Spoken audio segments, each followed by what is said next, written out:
या देवी सर्वभूतेषु मां शक्तिरूपेण संस्थिता नमस्तस्यै नमस्तस्यै नमस्तस्यै नमो नमः। ओम दुम दुर्गाय नमः। माघ मास के गुप्त नवरात्रि का आज 5वां दिन के बारे में हम लोग बात करेंगे दोस्तों। और गुप्त नवरात्रि के 5वें दिन माँ स्कंद माता की पूजा की जाती है। इसके साथ ही 10 महाविद्याओं में से छिन्नमस्ता माता की आराधना आज की जाती है। आज की वीडियो में आप जानेंगे नवरात्रि के 5वें दिन किस प्रकार से छिन्नमस्ता की आराधना की जाती है, किस प्रकार से माता स्कंद की पूजा की जाती है। और आज की वीडियो में आप सुनेंगे माता छिन्नमस्ता की कथा और माँ स्कंद माता की कथा। तो वीडियो को अंत तक जरूर देखिएगा। माता छिन्नमस्ता की कृपा से व्यक्ति के समस्त दुखों का नाश हो जाता है। इन्हें छिन्नमस्तिका एवं चिंतपूर्णी के नाम से भी जाना जाता है। माता को चिंतपूर्ण इसलिए भी कहा जाता है क्योंकि यह भक्तों की चिंताओं को हर लेती हैं। देवी के इस रूप की व्याख्या अनेक धर्म ग्रंथों में उल्लेखित है। माता छिन्नमस्ता के एक हाथ में अपना कटा हुआ शीर्ष है तो दूसरे हाथ में अपने कटार के साथ प्रस्तुत है। छिन्नमस्तिका का अर्थ है छिन्नमस्तक वाली, अर्थात जिसका शीर्ष ना हो। देवी अत्यंत महिमाकारी हैं। यह सदैव अपने भक्तों की रक्षा करती हैं तथा उन्हें किसी भी प्रकार का कष्ट नहीं होने देती। देवी को त्याग एवं शक्ति की देवी माना जाता है। पौराणिक कथाओं के अनुसार उन्होंने अपनी सखियों की भूख के लिए अपने सुखों का त्याग करके उनकी कामना की पूर्ति की थी। उन्होंने अपनी सखियों जया और विजया को अपना शीश काटकर रक्तपान कराया था और उनके रक्त का सेवन करके उनकी सखियों का पेट भर गया था। इसके पश्चात वह सदैव के लिए देवी की कृपा से परिपूर्ण हो गई। देवी के इस उदार भाव को एक माता के रूप में अपने बालक के लिए, अपने सुख सुविधाओं के लिए त्याग के स्वरूप में भी देखा जाता है। उनके माध्यम से समस्त संसार को यह शिक्षा प्रदान की जाती है कि जब एक माँ के रूप में साक्षात देवी के समक्ष भी अपने व अपने बच्चों के सुखों का चुनाव का चयन होता है तो देवी स्वयं के सुखों से पहले अपने बालकों के विषय में ही विचारती हैं तथा उनके हित की चेष्टा करती हैं। जिस प्रकार एक साधारण माँ अपने बालक को विपत्ति के समय अकेला नहीं छोड़ती, उसी प्रकार जब देवी के बालक अर्थात उनके भक्तों पर कष्ट आता है, का संकट आन पड़ता है, तब स्वयं अपने बालकों की रक्षा करती है। परेशानी चाहे कितनी बड़ी हो, हमें देवी पर भरोसा रखना चाहिए। वह सदैव अपनी माया से श्रद्धालुओं के सभी कष्टों का निवारण करके उन्हें सुखमय जीवन प्रदान करेगी। देवी की आराधना से शत्रुओं का विनाश होता है और भक्त के घर में सुख शांति और समृद्धि का वास होता है। परिवर्तनशील जगत के अधिपति कबंध हैं और उनकी शक्ति ही छिन्नमस्ता है। विश्व की वृद्धि ह्रास तो सदैव होती रहती है। जब ह्रास की मात्रा कम और विकास की मात्रा अधिक होती है तब भुवनेश्वरी का प्राकट्य होता है। इसके विपरीत जब निर्गम अधिक और आगम कम होता है तब छिन्नमस्ता का प्राधान्य होता है। भगवती छिन्नमस्तिका का स्वरूप अत्यंत ही गोपनीय है। इसे कोई अधिकारी साधक ही जान सकता है। इनके प्रादुर्भाव की कथा कुछ इस प्रकार से है। एक बार भगवती भवानी अपनी सहचर जया विजया के साथ मंदाकिनी में स्नान करने के लिए गई। स्नान उपरांत अर्थात स्नान के बाद उनका रंग सांवला भूख से हो गया। सहचरियों ने भी उनसे कुछ भोजन करने के लिए मांगा। तब देवी ने उनसे कुछ समय प्रतीक्षा करने के लिए कहा। थोड़ी देर प्रतीक्षा करने के बाद जब सहचर्य ने उनसे पुनः भोजन के लिए निवेदन किया तब देवी ने उनसे कुछ देर और प्रतीक्षा करने के लिए कहा। इस पर सहचर ने देवी से विनम्र वचन में कहा कि माँ तो अपने बच्चों की भूख लगने पर उन्हें अविलंब ही भोजन प्रदान करती हैं, फिर आप हमारी अपेक्षा क्यों कर रही हैं। अब अपने सहचर के मधुर वचन सुनकर कृपामयी देवी ने अपने खड़ग से अपना सिर काट लिया। फिर कटा हुआ सिर देवी के बाएं हाथ में आ गिरा और उनके कबंध से रक्त की 3 धाराएं प्रभावित हुईं। उन्होंने 2 धाराओं को अपनी सहचर की ओर प्रभावित कर दिया, जिससे कि वे दोनों सखियां जया और विजया रक्तपान करने लगीं और बहुत प्रसन्न हुईं और तीसरी धारा का देवी स्वयं पालन करने लगी। तभी से देवी छिन्नमस्ता के नाम से प्रसिद्ध हुई। फिर तब यह बात देवताओं को पता चला कि सभी देवताओं के बीच में कोहराम मच गया। इसके बाद भगवान शिव का बंध का रूप धारण करके उनके सामने आ गए, जिससे कि देवी का प्रचंड रूप शांत हो गया।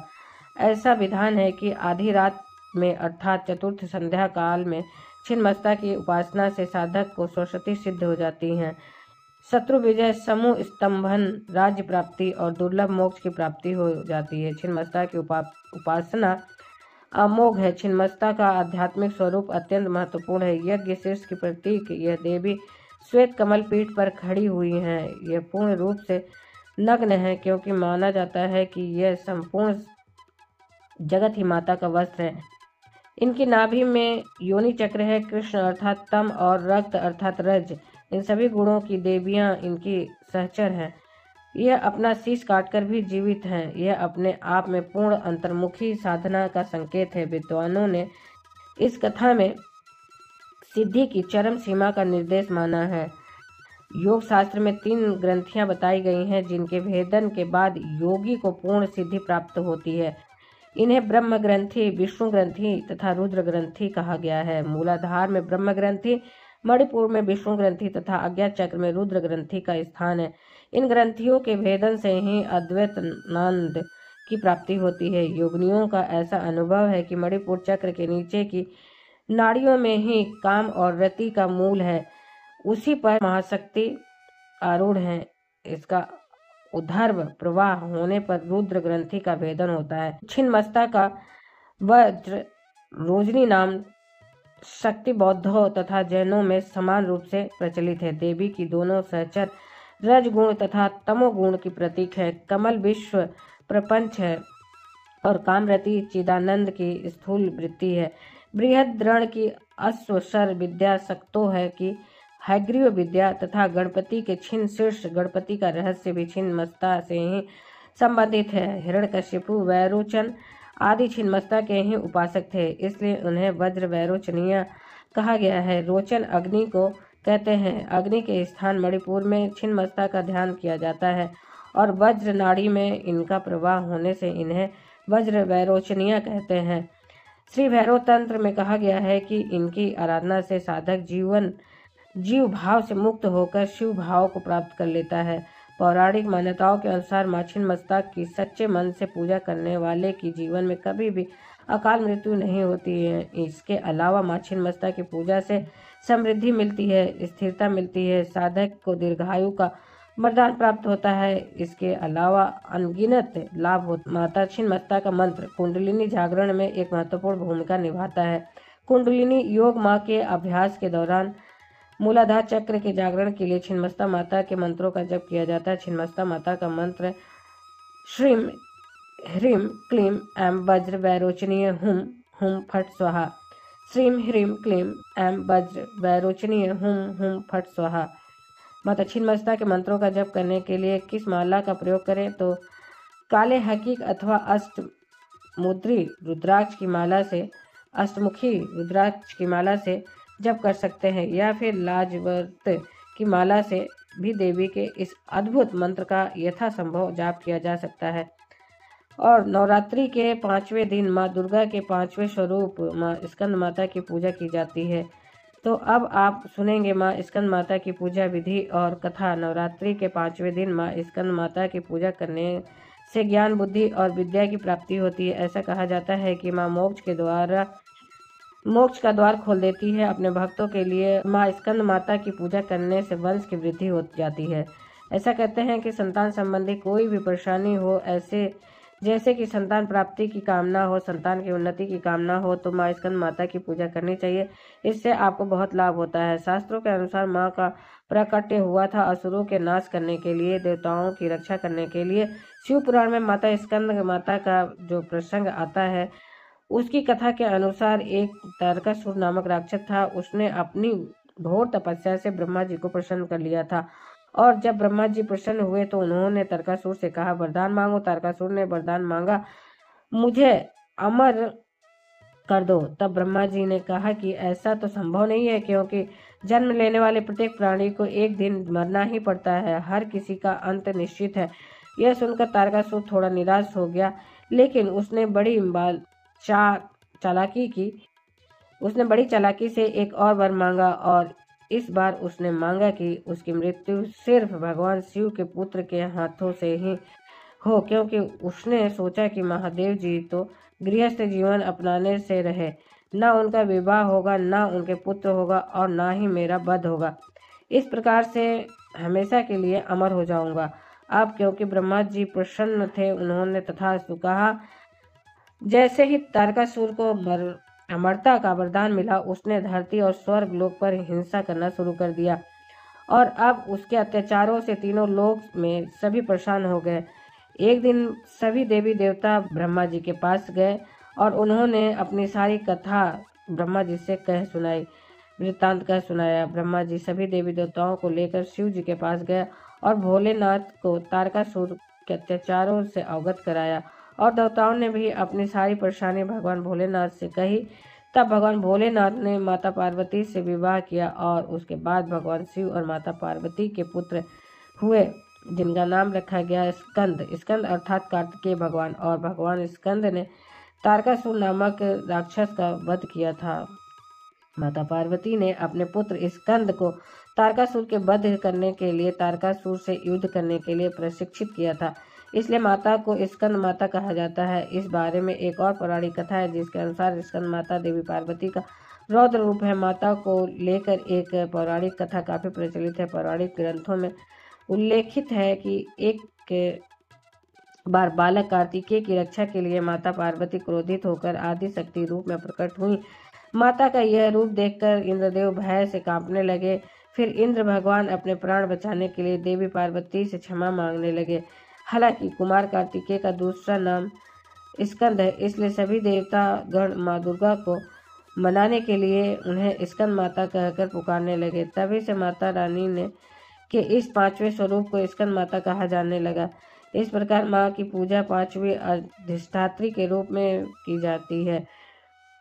अपने पुत्र स्कंद को बहुत प्रेम करती हैं और इसलिए ऐसा कहा जाता है कि जो भी भक्त माँ की आराधना करते हैं, मातृ स्वरूप में माँ अपने भक्तों को अपने पुत्र के समान ही स्नेह करती हैं। इसलिए स्कंद माता की पूजा से हर प्रकार की कामना पूर्ण होते देर नहीं लगती, क्योंकि माता अपने भक्तों को अपने पुत्र के समान हर सुविधा हर सुख प्रदान करती हैं, यहाँ तक कि ज्ञान बुद्धि विद्या और मोक्ष भी प्रदान करती है। स्कंद माता का जब हम ध्यान करते हैं तो स्कंद माता के विग्रह में भगवान स्कंद बालक रूप में उनकी गोद में ही विराजित है। इस देवी की 4 भुजाएं हैं। ये दाईं तरफ की ऊपर वाली भुजा में स्कंद को गोद में पकड़े हुए हैं, नीचे वाली भुजा में कमल का पुष्प है, बाईं तरफ ऊपर वाली भुजा में वरद मुद्रा में है और नीचे वाली भुजा में कमल पुष्प है। इनका वर्ण एकदम शुभ्र है। ये कमल के आसन पर विराजमान रहती हैं, इसलिए इन्हें पद्मासना भी कहा जाता है। सिंह इनका वाहन है।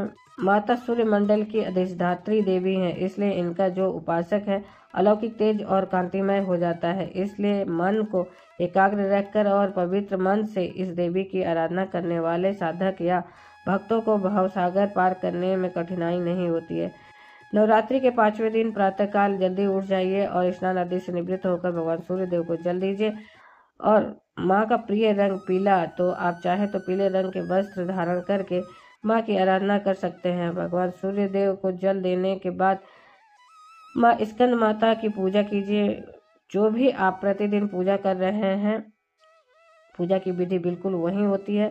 धूप दीप प्रज्वलित करके अपने चौकी पर जो भी आपने देवी देवता विराजित कर रखे हैं, कलश देवता भगवान गणपति, माँ भगवती जगदम्बा, इसके अलावा अगर आपने षोडश मातृका का नवग्रह मंडल सभी चीज़ें स्थापित कर रखी है, ज्वारे बो रखे हैं, अखंड दीपक प्रज्वलित कर रखा, इन सभी देवी देवताओं का पूजन दीप प्रज्वलित करके पूजन कर लीजिए। और इसी प्रकार से माँ दुर्गा के 5वें स्वरूप माँ स्कंद माता की भी पूजा कीजिए। धूप दीप अक्षत पुष्प इत्यादि जो भी आपके पास सामग्री है, सभी सामग्रियों से माता की पूजा कर लीजिए। इसके बाद ऋतु फल जो भी है आपके पास भोग लगाइए। आप अपने चाहे तो माँ को खीर में केसर मिलाकर केसर वाली खीर बनाकर अर्पित कर सकते हैं, या दूध और केसर से बनी हुई मिठाई भी अर्पित कर सकते हैं, या फिर थोड़ा सा गाय का दूध ले लीजिए, कच्चा दूध, उसमें शक्कर डालकर और उसमें केसर डालकर श्रद्धा भाव से भोग सहित अर्पित कर दीजिए। माता स्कंद माता को पीले रंग के पुष्प बहुत प्रिय हैं, तो गेंदे का पुष्प आप अर्पित कर सकते हैं। इसके अलावा गुड़हल और गुलाब के पुष्प भी माँ के सामने अर्पित कर सकते हैं। अपनी इच्छा के अनुसार, अपनी सुविधा के अनुसार माँ की पूजा आराधना करके मंत्रों का जप कीजिए। माँ का बीज मंत्र है ह्रीम क्लीम स्वामी नमः। अगला मंत्र है ओम स्कंदमात्र नमः, ओम देवी स्कंद माताय नमः। और माँ का ध्यान मंत्र है या देवी सर्वभूतेषु माँ स्कंद माता रूपेण संस्था नमस्तस्यै नमस्तस्यै नमस्तस्यै नमो नमः। 11 बार 21 बार इस मंत्र का आप जप कर सकते हैं। आप चाहे तो 108 बार भी कर सकते हैं। पूजा पूर्ण कर लीजिए, इसके बाद आरती कर लीजिए और आरती के बाद क्षमा प्रार्थना जरूर कीजिए। और अब इसके बाद जो भी भोग प्रसाद है वो आपस में वितरण कर लीजिए। अब आने वाली वीडियो में आप सुनेंगे छठे दिन का कथा और पूजा विधि। तो चैनल से जुड़े रहिए दोस्तों, चैनल पर बने रहिए जिससे कि आपको जानकारी सही समय पर मिल सके। अगर ये वीडियो आपको तनिक बात भी अच्छी और उपयोगी लगी हो तो एक छोटा सा लाइक जरूर कीजिए।